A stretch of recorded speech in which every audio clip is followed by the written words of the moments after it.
Bonjour tout le monde, et bienvenue sur notre chaîne, Pronostic et décryptage avec Abdo Quintet. Salut chers turfistes, j'ai une note à vous délivrer. Essayez de bien écouter, analyse et bien prendre en considération les consignes que je délivre pour chacun des chevaux. Sûrement vous allez trouver la bonne sélection qui vous fera joie et bonheur. Écoutez bien, écoutez bien, écoutez bien et soyez attentifs. Je vous remercie pour votre soutien et n'oubliez pas de commenter et poser vos questions si nécessaire. Nous sommes à votre écoute et nous répondons à toutes vos questions et commentaires. Faites un like et partagez ce contenu pour qu'il soit vu partout au monde. Merci pour votre compréhension. Aujourd'hui on va accéder à l'analyse quintée de mardi 22 juillet 2025 à Dieppe Réunion 1, course 7. Le cheval numéro 1, Ventosia, est en forme, comme l'attestent ses deux dernières sorties victorieuses. L'engagement est favorable face aux seules femelles, mais le seul petit bémol concerne le raccourcissement de la distance. Néanmoins, cela ne devrait pas la déranger, tout comme le fait d'être top weight. Je pense qu'elle est physiquement capable de porter le poids. L'opposition est à sa portée.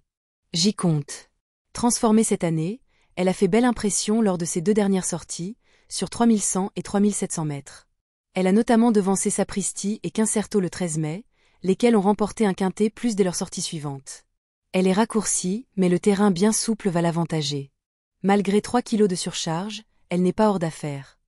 Le cheval numéro 2, Boniglité, a tiré un bon numéro dans les stalles et me semble bien placée dans les handicaps. Nous sommes persuadés qu'elle va trouver son jour dans cette catégorie. Nous étions très optimistes le 19 mai dernier à Saint-Cloud, mais elle s'est malheureusement marchée dessus et s'est déférée juste avant la course.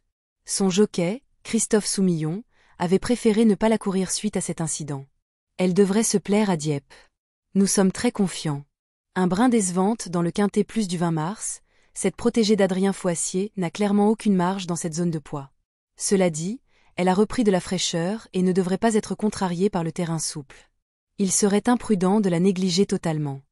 Le cheval numéro 3, Emaïa Star, reste sur une très bonne sortie à Saint-Cloud.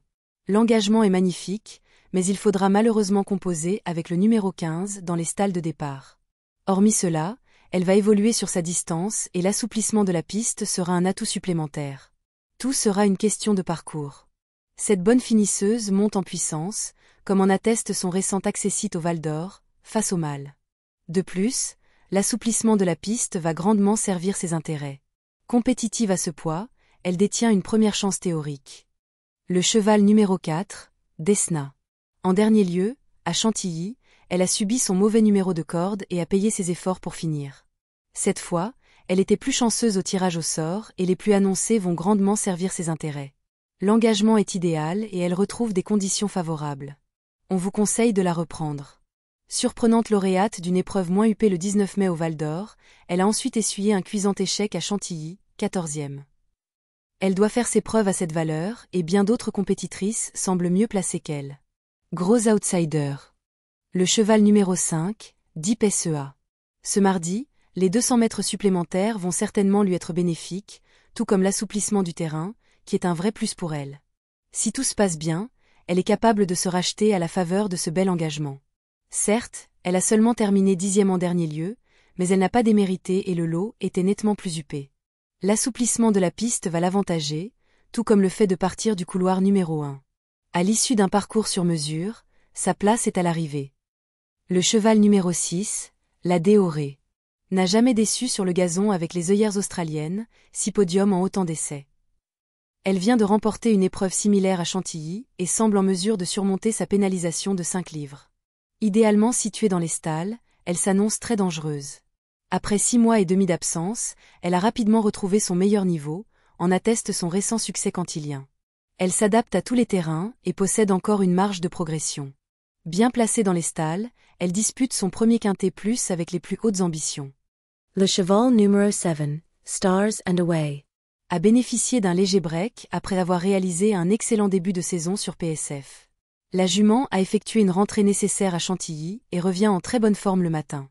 Elle me semble prise à une valeur correcte et la distance ne devrait pas la déranger, tout comme l'état du terrain. Dans ces conditions, elle devrait pouvoir se mettre en évidence. Auteur d'un bel hiver, une victoire et 2 places, cette fille de 6 stars manquait probablement de rythme lors de sa rentrée à Chantilly, 10e.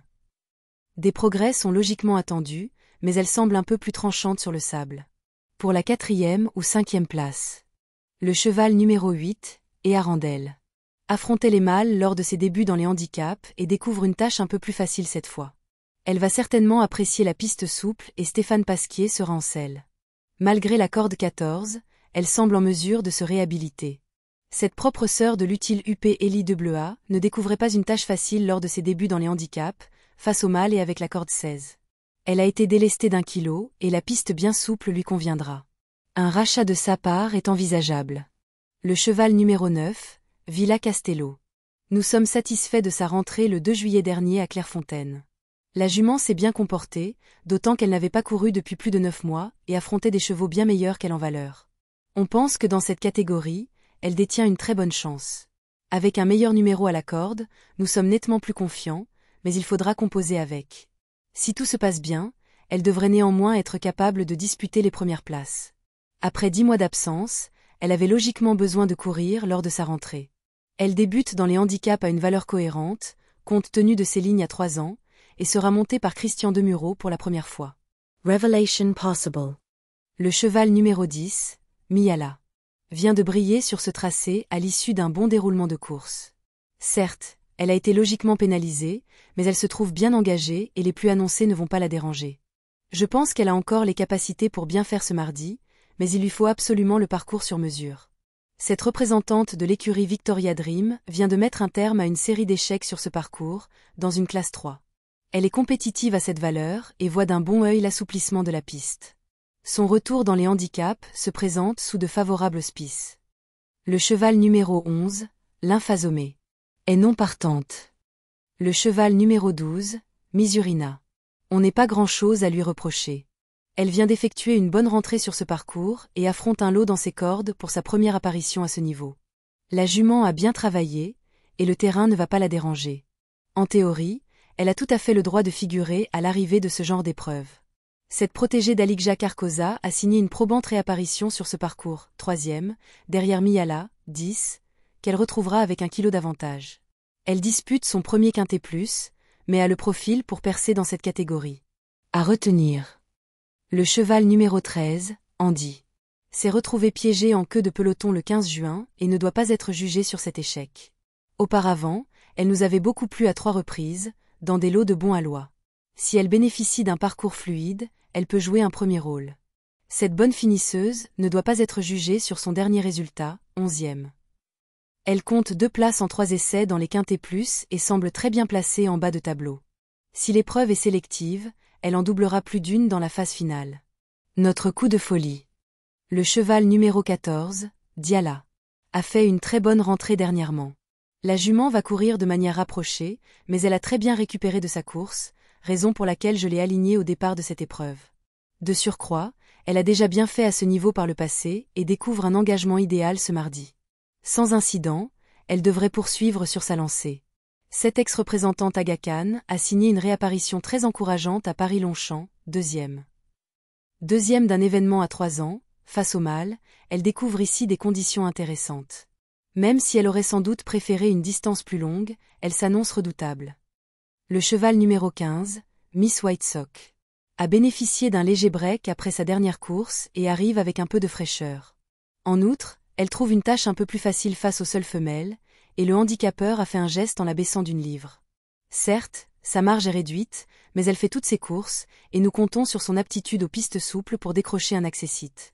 Cette fille de Zarak fait ce qu'elle peut mais ne possède aucune marge face à de telles rivales.